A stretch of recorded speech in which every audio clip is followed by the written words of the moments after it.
entreremo in agitazione e poi anche stiamo andando avanti perché abbiamo un parere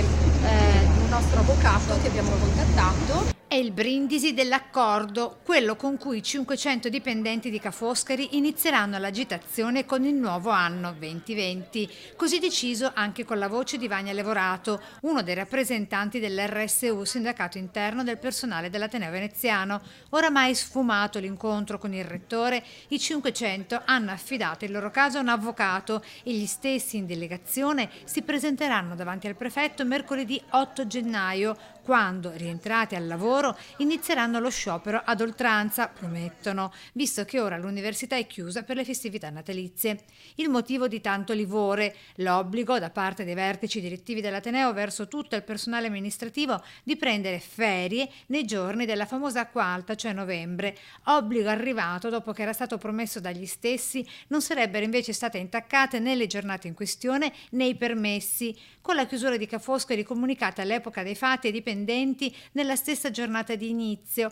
quando molti dei quali a fatica e con mezzi di fortuna erano riusciti ugualmente a raggiungere la sede, sebbene allagata.